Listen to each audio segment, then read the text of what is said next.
नमस्कार जय जगन्नाथ निछक सत कथार 42तम अध्याय को आपण मानक स्वागत और नमस्कार। आज अध्यायर शीर्षक जीवशक्ति एक हो।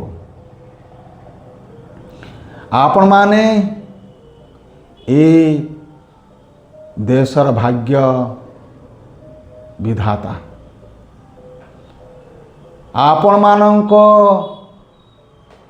कर्मकुशलता ज्ञान बुद्धि बल भारतवर्ष निश्चित भाव 2047 सुधा एक विकसित राष्ट्र में परिणत हो पार।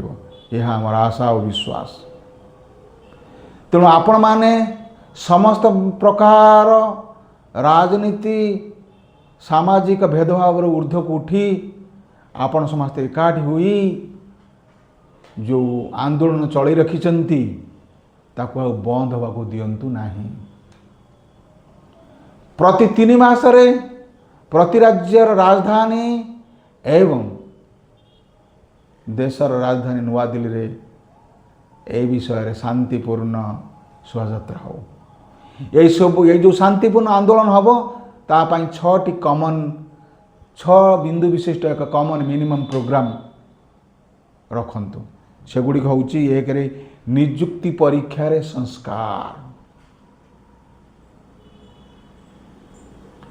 ये जो निजुक्ति परीक्षाटा हम फ्री एंड फेयर मीन्स रे करा जाऊ जेमती जापान होउची जेमती दक्षिण कोरिया रे होउची जेमती फिनलैंड रे होउची एमती अनेक देश रे होउची।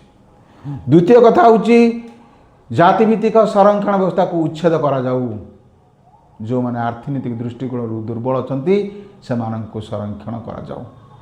तृतीय कथा संसद और विधानसभा युवशक्ति 25% स्थान संरक्षण करा जाऊ। 4 प्रशासन उत्तरदायी दायित्व को सार्वजनीन करा जाऊ जद्वारा प्रशासन सजग रहिबो सचोट रहिबो समानुवर्ती रहिबो। 5 जीडीपी 6% शिक्षा पाई खर्च हो एवं 6% स्वास्थ्य पाई खर्च हो। एवं शेषटी होउची मागणा योजना संस्कृति बंद करा जाऊ। जतले भोट आसुची भोट पाइबा आशारे राजन दल गुड़िक मागणा संस्कृति को प्रश्रय दे देशर अनेक क्षति साधन करुछंती। तेणु यही बिंदु उपरे आपण माने एकाठी होई आंदोलन को चले रखंतु। एवं समाजर जो माने शिक्षाविद अछंती आईनजीवी अछंती समाज संस्कारक अछंती से माने आंदोलन को प्रत्यक्ष व परोक्ष भाव कौन करंतु साहाय्य करंतु। तो द्वारा बाध्य होई सरकार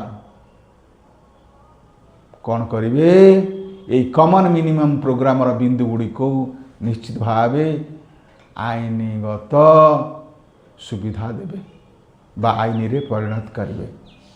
धन्यवाद नमस्कार।